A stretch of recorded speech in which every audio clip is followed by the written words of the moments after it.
মাদ্রাসা আজকে একটা বাচ্চাকে মাথায় পাগড়ি দেওয়া হবে, হাফিজ কোরআন, তাকে দস্তারবন্দি করা হবে। আচ্ছা, একটা মানুষ আপনারা বলেন, গোটা কোরআন সে যখন তার সিনাতে সংরক্ষণ করে, দুনিয়ার কোন মানুষের ক্ষমতা আছে তাকে সেই সম্মান দিয়ে সম্মানিত করবে? কখনো না। তাহলে আমরা যেটা করছি, আমরা দুনিয়াতে মানুষ তাকে সামান্য একটা সম্মান প্রদর্শন করছি, আসল সম্মান তো সেদিন দেখার মতো হবে। বিশ্বনবী হাদিসে বলেছে যে ইন্না ফিল জান্নাতি লাওয়াদিয়ান, জান্নাতের মধ্যে একটা স্পেশাল সিটি হবে। আপনার গঙ্গারামপুর যেমন একটা শহর, মালদা একটা শহর, তো একটা সিটি হবে, স্পেশাল সিটি, ইকালু লাহু তুবা, যেটার নাম হবে তুবা সিটি। খালাকাল্লাহু মিন মারজান, যে সিটিটাকে আল্লাহ পাক মারজান পাথর দিয়ে তৈরি করেছে। কি পাথরের কাজ আমরা দেখছি দুনিয়াতে, গোটা সিটিটাকে আল্লাহ পাক মারজান পাথর দিয়ে তৈরি করেছে। আর কি আছে সেখানে? আপনারা সিটিতে দেখেন বিভিন্ন জায়গায় সিকিউরিটি গার্ড, পুলিশ প্রশাসন। নবী বলছে লাহু সাবঈনা আলফা বাবান, ওই সিটিতে প্রবেশ করার জন্য একটা দুটো নয়, ৭০,০০০ স্পেশাল গেট থাকবে, দরওয়াজা থাকবে। আর আলা কুল্লি বাবিন সাবঈনা আলফা মালাইকা, প্রত্যেকটা দরজায় ৭০,০০০ করে ফেরেশতা স্বাগতম, ওয়েলকাম জানাবার জন্য লাইন দিয়ে দাঁড়িয়ে থাকবে ওই প্রত্যেকটা গেটে। এখন এত সুন্দর সিটি, এত সুন্দর ভাবে সিটিটাকে তৈরি করা হলো, এত সুন্দর সিকিউরিটি গার্ড দিয়ে সেইটাকে ভরিয়ে রাখা হবে। এই সিটিটা কাদের জন্য, কারা বাস করবে? নবী বলছে যালিকা লিহাফিজিল কোরআন, এই সিটিটা হবে হাফিজ কোরআনদের জন্য। বলেন সুবহানাল্লাহ। এই সম্মান, আসল সম্মান তো তারা সেদিন পাবে। আজকে আমরা দুনিয়াতে তাদেরকে কিছু সম্মান প্রদর্শন করব। আল্লাহ পাকের এই যে সিস্টেম কোরআনুল কারীমে আল্লাহ বর্ণনা করেছেন, ইন্না নাহনু নাযালনা যিকরা ওয়া ইন্না লাহু লাহাফিযুন। আমি আল্লাহ এই কোরআনকে অবতীর্ণ করেছি, আর এই কোরআনটাকে সংরক্ষিত করে রাখার দায়িত্ব এটা আমি আল্লাহ নিলাম। পৃথিবীতে যখন থেকে কোরআন এসেছে, অনেক সময় অনেক এমন শক্তি পৃথিবীতে এসেছে যারা কোরআনকে পৃথিবী থেকে মুছে দেওয়ার চেষ্টা করেছে।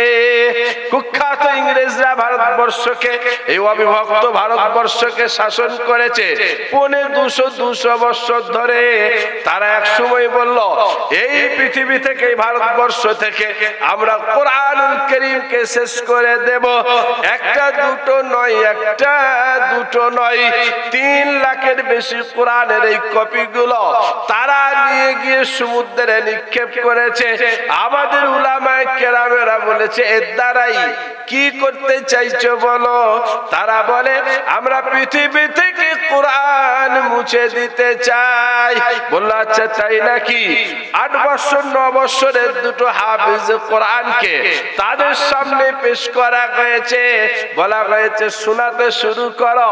সেই বাচ্চা ছেলেগুলো আউযু বিল্লাহি মিনাশ শাইতানির রাজিম, বিসমিল্লাহির রহমানির রহিম, আলহামদুলিল্লাহি রাব্বিল আলামিন, আর রহমানির রহিম। একটা একটা করে আয়াত তেলাওয়াত করতে করতে, একটা একটা করে সূরা শেষ করতে করতে গিয়ে একেবারে শুরু করেছে কুল আউযু বিরাব্বিন নাস, মালিকিন নাস, ইলাহিন নাস, মিন শাররিল ওয়াসওয়াসিল খান্নাস, আল্লাযী ইউওয়াসওয়িসু ফি সুদুরিন নাস মিনাল জিন্নাতি ওয়ান নাস। গোটা কোরআন যখন একটা 7 বছর একটা 8 বছরের বাচ্চা দাঁড়িয়ে শুনিয়েছে, গোটা ইংরেজ সরকার হেলে গেছে। তারা বলেছে হাই গাই গাই, আরে আমরা যদি গোটা পৃথিবীর কোরআন গুলো জ্বালিয়ে দিই, আমরা যদি গোটা পৃথিবীর কোরআন গুলো সমুদ্রের নোনা পানিতে ফেলে দিই, ওই অতগুলো কপি তারা 24 ঘন্টায় ছাপাখানায় বসে আবার ছাপিয়ে নেবে। আল্লাহ বলছে কেন? আমি বলেছি একে আমি অবতীর্ণ করেছি, আর এই কোরআনটাকে সংরক্ষিত করার দায়িত্ব আমি আল্লাহ নিয়ে নিয়েছি। আমার কালেমাওয়ালা মুমিন মুসলমান ভাইরা, আল্লাহওয়ালা বন্ধুরা বলেন, সংরক্ষিত আল্লাহ কিভাবে করবেন? কোন লোহার নিশ্চিদ্র ঘরে গোটা কোরআনের কপিগুলো ভরে দিয়ে তাকে সিল করে দেবে নাকি? না না না না না না, আমার আপনার ঘরের বাচ্চাদের অন্তরটাকে আল্লাহ বাছাই করে নিয়েছে। তাদের সিনাতে গিয়ে আস্তে আস্তে একটা একটা করে আয়াত কম্পিউটারে রেকর্ডিং হবে। এইভাবে রেকর্ডিং করে যুগ যুগ ধরে এই প্রক্রিয়াতে কোরআনুল কারীম সংরক্ষিত হবে। কোন নিশ্চিদ্র ঘরে ভরে দিয়ে নয়। হয়তো আমারও ছেলে হতে পারে, আপনারও হতে পারে, আর কেউ হতে পারে। আমার এলাকায় একটা ছেলে ডোমেদের ডোম মানে তারা হিন্দু ভাইদের একেবারে লো কাস্ট, তারা বলে আমাদের মধ্যে ভেদাভেদ নাই। তার বাপ মা বোন 2 ভাই, তারা টোটালি ইসলাম গ্রহণ করলো। তারপরে মন হলো বাচ্চাটাকে আমি মাদ্রাসায় ভর্তি করব। শরীফুল ইসলাম বলে নাম, আমাদের মাদ্রাসায় নিয়ে এলো। আমার ভাই হচ্ছেন সেক্রেটারি, উনিও আলেম। বললো আমি একে মাদ্রাসায় পড়াতে চাইছি হুজুর। ভালো কথা। 2 বছরে নুরানি কায়দা থেকে নিয়ে হিফজ কমপ্লিট করে ফেললো। বলেন সুবহানাল্লাহ। ডোমের ঘরের ছেলে 2 বছরে গোটা কোরআন যখন সে কমপ্লিট করে নিল, আর কিছুদিন দৌড় করলো, তারপরে ব্রেন তো খুব ভালো ছিল, ক্লাস 4 পর্যন্ত বাংলা পড়েছিল। তো বললো আমি একটু বাংলা পড়তে চাইছি। গ্রামের স্কুলে ক্লাস 5-6 পর্যন্ত পড়লো। আমি শুরুতে আপনাদের বলেছিলাম, আবার মাদ্রাসার সামনে আলামিন মিশন। তোর আব্বা এসে বললো আমার ভাইকে যে হুজুর একটু লাইনটা করে দেন, বাচ্চাটাকে এখানে ভর্তি করব। বলে অবশ্যই করে দেবো, সেক্রেটারির সঙ্গে তো আমার খুবই ভাব। সেখানে ভর্তি হলো, মাধ্যমিকে খুব ভালো রেজাল্ট করলো। তারপরে ওখান থেকে গেল খলতপুর আলামিন মিশন। এইচএস দেওয়ার পরে জয়েন্টে বসে মেডিকেলে চান্স পেয়ে ছেলেটা গত 1 বছর আগে এমবিবিএস কমপ্লিট হয়ে গেল। বলেন সুবহানাল্লাহ। আল্লাহ বলছে আমি এইভাবে হেফাজত করব। মুসলমান তোমরা যদি সরে যাও, অন্য জায়গা থেকে প্রোডাক্ট নিয়ে আসবো, তাদের অন্তরে আমি কোরআনুল কারীমকে ছেপে দেব। এইভাবে গোটা পৃথিবীতে একটা দুটো নয়, কোটি কোটি হাফিজ কোরআনের দ্বারাই আমি আল্লাহ পাক এই কোরআনুল কারীমকে হেফাজত করব। আমার সাথে পড়েছে 3টে ছেলে নও মুসলিম, 3 জনাই আলেম হয়েছে। বলেন সুবহানাল্লাহ। আমার সাথে পড়েছে। আল্লাহ পাক বলছে তোমরা যদি ছেড়ে দাও, তাহলে আমি আল্লাহ তাদের হেদায়েত দিয়ে তাদেরকে তুলে এনে এই দিন ইসলামের হেফাজত করব। সেই জন্য আমার এই দিনাজপুরের ভাইরা, বিশেষ করে আমি যুবক ভাইদেরকে বলবো, তোমরা এই কাজের সঙ্গে জুড়ে যাও।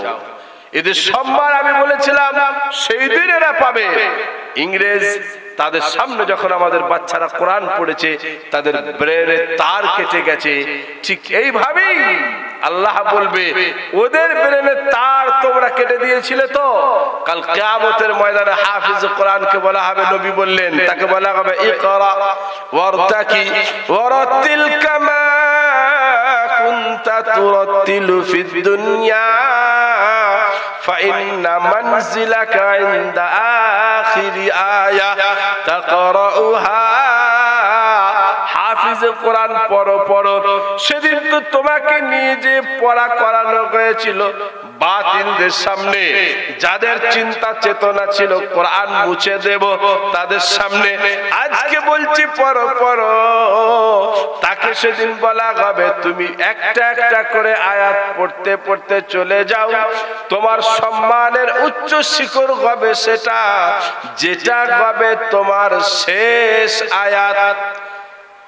এই যে শেষ আয়াত তুমি যতটা গিয়ে পৌঁছাবে ততটা উচ্চ মর্যাদা তোমাকে দান করা হবে।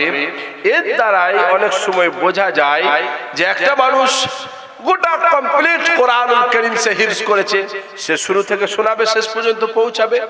এখন ধরে নেন আমরা যারা আজকে এতগুলো মানুষ সেখানে আছি, আমরা কমপ্লিট কোরআনের হাফেজ যদি নাও হতে পারি, বলেন আংশিক হাফেজ হওয়ার ক্ষমতা আমাদের আছে না নাই? কি বলছেন? অবশ্যই আছে। 10টা সূরার হাফেজ হব, 15টা সূরার হাফেজ হব, এক পারার হাফেজ হব, হাফ পারার হাফেজ হব। সবাই যে হাফেজ হবে এমনটা তো নয়, কিন্তু একেবারে আমার অন্তরটা কোরআন থেকে শূন্য হবে এটা তো হতে পারে না আমার ভাইরা। সেজন্য আপনাদেরকে বলবো আংশিক হাফেজ কোরআন আমরা সবাই হব। কেন জানেন? আংশিক হাফেজ কোরআন হলে তার দুনিয়াতেও সম্মান আছে। কোন সময় যদি মহামারী হয় বা কোন যুদ্ধক্ষেত্র হয়, ভূমিকম্প হয়ে গেল, এরকম সময়ে অনেক মানুষ মারা গেছে একসঙ্গে, গণকবর দিতে হবে, মানে একটা কবর কেটে সেখানে 5 জন 6 জনকে দিতে হবে। এই গণকবর দেওয়ার সময়ে যার যত বেশি কোরআন মুখস্থ ছিল, নিয়ম হলো তাকে কিবলার দিকে রাখা হবে। তার মানে কি বোঝা গেল? একজন কমপ্লিট হাফেজ তাকে একবারই কিবলার দিকে, আর একজন 25 পারার হাফেজ তারপরে সে, আর একজন 20 পারার তারপরে সে। তার আংশিক হাফেজ হলে আমার তো দুনিয়াতেও সম্মান আছে, সম্মান তো আল্লাহ দিয়েছে। সেজন্য কিছু কিছু কোরআনুল কারীম আমাদের সকলকে মুখস্থ করতে হবে। আল্লাহ রাসূল সাল্লাল্লাহু আলাইহি ওয়াসাল্লাম বলেছে, ওয়ালিয়া উম্মুকুম আকরাউকুম লিকিতাবিল্লাহ, তোমাদের মধ্যে ওই ব্যক্তি ইমামতি করার যোগ্যতা রাখবে যার যত বেশি কোরআন মুখস্থ থাকবে। মানে একটা মানুষের কোরআন যত বেশি মুখস্থ, আনুষঙ্গিক কিছু মাসলা মাসাইল জানলে সেই লোকটা কিন্তু ইমামতির মুসল্লায় এগিয়ে যাওয়ার জন্য তাকে আপনাকে অগ্রাধিকার দিতে হবে। এটা আমার ফয়সালা নয়, এটা বিশ্বনবী সাল্লাল্লাহু আলাইহি ওয়াসাল্লামের ফয়সালা। এই জন্যই যখন বিশ্বনবী সাল্লাল্লাহু আলাইহি ওয়াসাল্লাম এখনো হিজরত করে নাই, কিন্তু অনেক সাহাবী কেরামদেরকে বলেছিল তোমরা হিজরত করে মদিনাতে চলে যাও। তারা যখন হিজরত করে চলে যায়, সেইখানে একজন ব্যক্তি হযরতে সালিম, ইনি ইমামতি করে নামাজ পড়াতেন অন্যান্য সাহাবীদের। কেন পড়াতেন? ওই যতগুলো মানুষ নামাজ আদায় করত, ওনাদের মধ্য থেকে সবথেকে বেশি কোরআনের হাফেজ ছিল হযরতে সালিম। সেজন্য তাকে অগ্রাধিকার দেওয়া হয়েছিল। আমার কলমাওয়ালা মুমিন মুসলমান ভাইরা, আল্লাহওয়ালা বন্ধুরা, সেজন্য এই সম্মান তো আল্লাহর রাসূলের তরফ থেকে তাদেরকে দেওয়া হয়েছে। আসল সম্মান তো কিয়ামতের দিনে পাবে যারা কোরআনের সঙ্গে সম্পৃক্ত হবে। আল্লামা শাতিবী রাহমাতুল্লাহ আলাইহি ওনার কিতাবে বলেছে, কিয়ামতের দিনে মানুষ যখন ছুটে বেড়াবে, আমার হয়ে যদি একটু কেউ সুপারিশ করে দিত কতই না ভালো হতো। আল্লামা শাতিবী ওনার কিতাবে লিখছে, ওয়া ইন্না কিতাবাল্লাহি আওসাকু শাফিঈন ওয়া আগনা গনাইন ওয়াহিবাম মুতাফাদ্দিলা। কোরআনুল কারীম কিয়ামতের দিনে হবে একজন সুপার পাওয়ার শক্তিশালী সুপারিশকারী। এমন একজন সুপারিশকারী হবে যার সুপারিশকে রিজেক্ট করা হবে না। আল্লামা শাতিবী বলছে, ওরে যুবক ভাইরা, মৃত্যু তো অনিবার্য, মরতে তো হবে, কবরে তো যেতে হবে। মানুষ মৃত্যু কার কখন কোন জায়গায় আছে এটা কেউ জানতে পারে না। মানুষ মারা যায় নাই, যুবক মারা গেল, আমরা আফসোস করলাম। এলাকার আলেম উলামা, হাজী সাহেব, নামাজি মুসল্লি গিয়ে দাঁড়ালাম, গোসল দিলাম, কাফন পরালাম, জানাজা পড়লাম, দাফন করে দিয়ে আমরা বাড়ি চলে আসি। আল্লামা সাদবী বলছে ওই যুবকদেরকে বলে দাও যারা কোরআনের সঙ্গে যারা সম্পর্কে জড়িয়ে ছিল, সেদিন তারা কবরে তার কোন বন্ধুকে পাবে না। যাদের পিছনে সে শত শত টাকা খরচা করেছে, কখনো বলেছে চলো বেড়াতে যাব দীঘা, তাদের খরচা সে বহন করেছে, কখনো বলেছে চলো হাজারদুয়ারি যাব, তাদের খরচা সে বহন করেছে, দামি দামি হোটেলে নিয়ে গিয়ে হাজার হাজার টাকা তাদের পিছনে খরচা সে করেছে। আজকে তাদেরকে কাউকে পাবে না। আল্লামা সাদবী বলছে এবার আমার কথা তাদেরকে শুনিয়ে দাও। ওয়াহাইসুল ফাতা ইয়ারতাউ ফি দুলুমাতিহি মিনাল কবর ইয়ালকাহু সানাম মুতাগাল্লিলা। যেদিন ওই যুবকটা কবরের ভিতরে অন্ধকারে ভয়ে ভীত সন্ত্রস্ত অবস্থাতে থাকবে, যেহেতু সে কোরআনের সাথে সম্পর্ক রেখেছিল, সেই দিন এই কোরআন তাকে ভুলবে না। আল্লামা সাদবী বলছে ইয়ালকাহু সানাম মুতাগাল্লিলা, সেদিন একটা উজ্জ্বল নক্ষত্র চন্দ্রের আকৃতি ধারণ করবে, এবার গিয়ে সেই কোরআন তাকে বলবে যুবক তোমার কোনো ভয় নাই, তুমি দুনিয়াতে অনেক বন্ধুদের সঙ্গে সম্পর্ক রেখেছিলে, তাদের মাঝখানে আমাকেও ভালোবেসেছিলে, আজকে তোমার বিপদের দিনে তারা তোমাকে ভুলে যেতে পারে, কিন্তু আমি ভুলি নাই, আমি এসে গেছি। আল্লামা সাদবী বলছে সেই জন্য যারা এদের সঙ্গে থাকবে তারা কিন্তু এটা পাবে। আর একজন হাফিজ কোরআনের আব্বা আম্মার জন্য আল্লামা সাদবী বলছে তুমি তো বড় ভাগ্যবান, তুমি তো বড় সৌভাগ্যবান ব্যক্তি, তোমার ছেলের সিনাটা আল্লাহ কোরআন সংরক্ষণ করার জন্য বেছে নিয়েছে। এবার আল্লামা সাদবী বলছে তার আব্বা আম্মাকে বলে দাও হানিআন মারিআন ওয়ালিদাকা আলাইহিমা মালাবিসু আনওয়ারিম মিনাত তাজি ওয়াল হুলা فما ظنكم بالنجل عند جزائه أولئك أهل الله والصفوة الملا। আল্লামা সাদবী বলছো গো হাফিজ কোরআনের আব্বা আম্মা, ওগো কারি কোরআনের আব্বা আম্মা, দুনিয়াতে তোমরা আরামের সঙ্গে জীবন যাপন করতে থাকো, এমন একটা দিন তোমাদের সম্মুখে সে আসিছে, আল্লাহ তোমাদের গহনা পরাবে, তোমাদের মাথায় একটা স্পেশাল তাজ পরানো হবে, স্পেশাল জায়গায় তোমাদেরকে রাখা হবে কিয়ামতের ময়দানে, যেদিন মানুষ তিরাহি তিরাহি ডাক ছাড়বে, কারণ কিয়ামতের দিনটা এত ভয়াবহ দিন হবে। আল্লাহ কোরআনে বলেছে 17 পারায় ইয়া আইয়ুহান নাসু তাকু রাব্বাকুম ইন্না জালজালাতাস সাআতি শাইউন আযীম ইয়াওমা তারাউনাহা তাযহালু কুল্লু মুরদিয়াতিন আম্মা আরদাআত ওয়া তাদউ কুল্লু যাতি হামলিন হামলাহা ওয়া তারান নাসা সুকারা ওয়া মা হুম বিসুকারা ওয়ালাকিন্না আযাবাল্লাহি শাদীদ। আল্লাহ বলছে গো মনুষ্য সম্প্রদায়, সেই রবকে সেই স্রষ্টাকে ভয় করো, তোমাদের সামনে এমন একটা দিন আসছে যে দিনের ভয়াবহতাটা এমন হবে, একজন গর্ভবতী মা যখন তার বাচ্চা প্রসব করার সময় হয় এত যন্ত্রণা এত পেন গায়, কিন্তু সেই দিনের ভয়াবহতার কারণে বাচ্চাটা কখন প্রসব হয়ে যাবে মা তো বুঝতে পারবে না। একজন মা তার নিজের বাচ্চাকে কত স্নেহ মায়া মমতা দিয়ে নিজের স্তনের দুধ পান করায়, সেই বাচ্চাটা কখন তার কোল থেকে পড়ে যাবে মা তো বুঝতে পারবে না।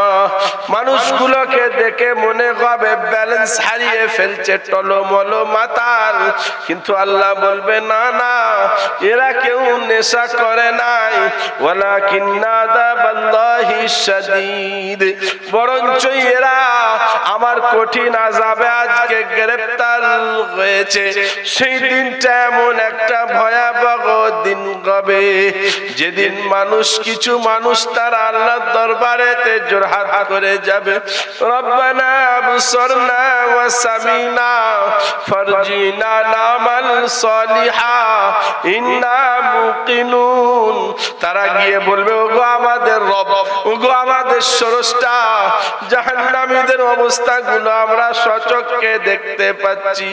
তারা যে চিৎকার করেছে, আহা, এই আওয়াজগুলো আমাদের কানেতে ভেসে আসছে, একবার আমাদের দুনিয়াতে ফিরিয়ে দাও, নেক কাজ করব, ভালো কাজ করব। সেদিন তাদেরকে বলা হবে, ফাইদা জা আজালুহুম লা ইস্তাখিরুনা সাআতাও ওয়া লা ইস্তাকদিমুন। প্রত্যেকটা মানুষের নির্ধারিত সময়ে তার রূহটা কবজ করা হয়েছে। তোমাকে 50-55 বছরের সময় দেওয়া হয়েছিল, তোমরা সেই সময়টা হাতছাড়া করেছিলে।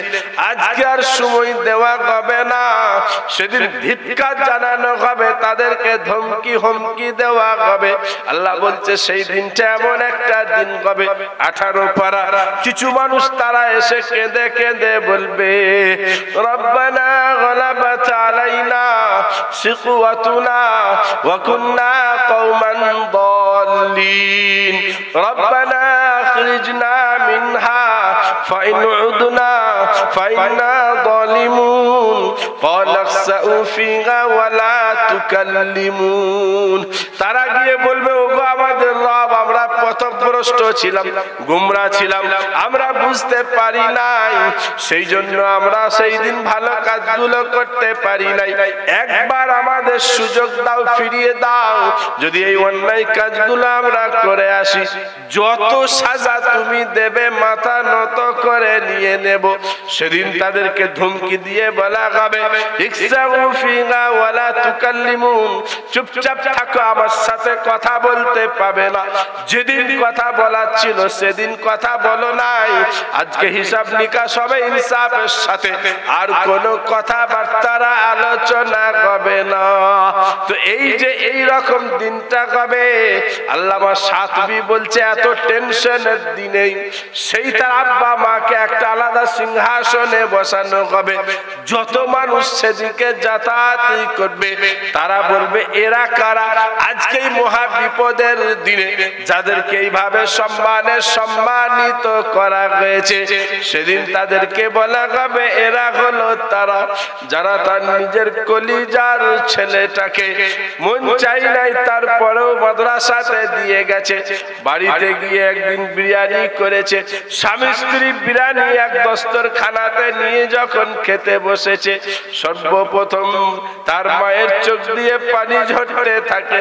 তার কারণ না জানি আমার ছেলেটা শ্যাম্পুরে দিয়ে এসেছি, আজকে দুপুরে কি দিই না ভাত খাচ্ছে। মা কাঁদতে কাঁদতে উঠে চলে যায়। তারপরেও আব্বাও থালা থেকে ছেড়ে উঠে, আব্বা আর আম্মা দুজনাই বালিশ চাপা দিয়ে কাঁদতে থাকে। সেদিন এরা কেঁদেছিল, কিন্তু তারা তার বাচ্চাটাকে নিয়ে চলে যায় নাই, কারণ সে ভেবেছিল আমার বাচ্চাটার অন্তরটা কোরআন সংরক্ষণ করার জন্য, কোরআন জেরক্স করার জন্য এটা আল্লাহকে ওয়াকফ করে দিয়েছি, আল্লাহ সেখানে কোরআন জেরক্স করিতেছে। অনেক বাচ্চাদেরকে আমরা দেখেছি, তার বাপদেরকে দেখেছি, কারণ আমরা প্রতিষ্ঠান চালাই। বাচ্চাটাকে দিয়ে যখন মাদ্রাসার গেটটা বের হয়, কাঁদতে কাঁদতে বের হয়, ছেলেটা দাঁড়িয়ে থাকলেও বাপ ঘুরে মুখ তুলে তাকাই না, এই জন্য মুখটা ঘোরাই না। আমার চোখের পানি যদি আমার ছেলেটা দেখে নাই, তাহলে আর ছেলেটা এখানে থাকতে চাইবে না। গোটা পুকুর পাড়টা হেঁটে হেঁটে কেঁদে কেঁদে সামনের দিকে মুখ করে তার আব্বা এবং মা বের হয়ে চলে যায়, কিন্তু তারপরেও তারা কিন্তু সেই বাচ্চাটাকে নিয়ে যায় না। আল্লামা সাদবী বলতে সেদিন বলা হবে, এরা হচ্ছে তারা যারা এত কষ্ট দুঃখ পৃথিবীতে সহ্য করেছিল। সে যদি মনে করতো তার ছেলেটাকে কোনো চায়ের দোকানে গ্লাস ধোয়ার কাজে লাগাতে পারতো, হোটেল হোটেলে প্লেট ধোয়ার কাজে লাগানো পারতো, 20 টাকা 50 টাকা 100 টাকা 150 টাকা প্রতিদিন ইনকাম করে ফেলতো, রোজগার হতো। সেদিন তারা তার রোজগার চাই নাই, তারা চেয়েছিল আমার আল্লাহর রাস্তায় আমি ছেলেটাকে ওয়াকফ করেছি, সেই জন্য সেদিন তারা কেঁদেছিল। আজকে তাদেরকেই সম্মানিত করা হলো, এই সম্মান সেদিন তাদেরকে দেওয়া হবে। এবারে আল্লামা সাতবী জিজ্ঞাসা করছে, আমার ভাইরা, ফামা দন্নুকুম বিন্নাজলি ইনদা জাযাইহি উলাইকা আহলুল্লাহি ওয়াস সাফওয়াতুল মালা। আল্লামা সাদবী বলছো, গো পৃথিবীর মানুষেরা, তোমরা বলে দাও যে ছেলেটার কারণে তার আব্বা মাকে এত সম্মান দেওয়া হবে, এখন বলো সেই ছেলেটার ব্যাপারে তোমাদের কি ধারণা? উনি বলছে, বলো যার কারণে তার আব্বা মাকে এত সম্মান দেওয়া হবে, তাহলে সেই ছেলেটার ব্যাপারে তোমাদের কি ধারণা? আল্লামা সাতবী রাহমাতুল্লাহ আলাইহি নিজেই বলছেন, ওই ছেলেটাকে সেদিন তোমরা ফেরেশতাদের দলে দেখতে পাবে। আল্লাহ ওয়ালা যারা, আল্লাহর প্রিয় যারা, তাদের দলে তোমরা দেখতে পাবে। আমার কলেমা ওয়ালা মুমিন মুসলমান ভাইরা, আল্লাহ ওয়ালা বন্ধুরা, সেই জন্য শ্যামপুর এলাকার যারা এসেছেন আমার ভাইরা, আমি আপনাদের সকলকে আহ্বান করব, প্রতিষ্ঠান এটা দুনিয়া, একটা প্রতিষ্ঠান চালাতে গেলে অনেক জিনিসের প্রয়োজন থাকে, সেই জিনিসগুলো আমাদের কি আগিয়ে আসতে হবে। প্রতিষ্ঠানে বাচ্চা চাই, বাচ্চা আমাদেরকেই দিতে হবে, মাল আমাদেরকেই দিতে হবে। শুধু মাল আর বাচ্চা দিয়ে দায়িত্ব আপনার ছেড়ে দিলেও হবে না। মাঝে মধ্যে এখানে আসা যাওয়া করে যে সমস্ত ভাইরা আমার দায়িত্ব নিয়ে কাজটা করছে, তাদের পাশে দাঁড়ানো, কাজ আপনাকে করতে হবে না। 50টা মানুষ যদি তাদের পাশে এসে দাঁড়ায়, তো সেই লোকগুলো যারা কাজ করছে তাদের মনের মধ্যে একটা সাহস আসবে, আমরা একা নাই, আমাদের পিছনে 50টা যুব সমাজ আছে, আমাদের পিছনে 30টা আমাদের বাপজিরা আছে, আমাদের এই মা বোনগুলো আছে, অতএব এরাই তো আমাদের শক্তি। তারা আরো এনার্জি পাবে, কাজ আরো দ্রুত গতিতে চলবে। আমার ভাইরা, মাদ্রাসা থাকলে শিক্ষা যেখানে থাকবে, আল্লাহ কোরআনে বলেছে এই শিক্ষাকে এই জন্যই পাঠিয়েছিলাম, অন্ধকারকে দূরীভূত করার জন্য। যদি শিক্ষা না থাকে সেখানে কুসংস্কারে ভরে যাবে, যদি আলো না থাকে সেখানে অন্ধকারে ভরে যাবে, যদি শিক্ষা না থাকে দেখবেন সেখানে আপনার দ্বীনি চেতনা থাকবে না, মানুষ দিনের পর দিন ঈমান হারা হবে, নাস্তিক তৈরি হবে। আমার ঘরের ছেলেরা আল্লাহ করবে না, জান্নাত জাহান্নামকে তারা বিশ্বাস করতে চাইবে না, মরে গেলে কবরে তাকে দেওয়া হবে এ কথা তারা বিশ্বাস করবে না, যে আবার আমাকে কবর থেকে তোলা হবে এ কথা তারা বিশ্বাস করবে না। যেগুলো আমরা দেখতে পাচ্ছি বাংলাদেশে বেশ কিছু নাস্তিক, তারা এমন উঠে পড়ে লেগেছে, তারা আবার একটা আপনার সোশ্যাল মিডিয়া কয়েকটা তারা চালাচ্ছে যে আমরা তো নাস্তিক হয়েছি, আর অনেককে আমরা এইভাবে নাস্তিক তৈরি করব। সেই জন্য আমার অভিভাবক অভিভাবিকা যারা আছেন তাদের সকলকে বলবো, বাচ্চাদেরকে মারধর করে নয়, গায়ে মাথায় হাত বুলিয়ে ভালোবেসে স্নেহ দিয়ে, হোক আমার ছেলেটা ডাক্তার, হোক মাস্টার, হোক ইঞ্জিনিয়ার, হোক ব্যারিস্টার, কিন্তু আমার ছেলেটা প্রাথমিক স্তরে সে যেন দ্বীনি শিক্ষা এমন ভাবে পায় যে তাকে তারপরে কোনো জায়গাতে গেলে তাকে যেন ঈমান থেকে কেউ টলাতে না পারে।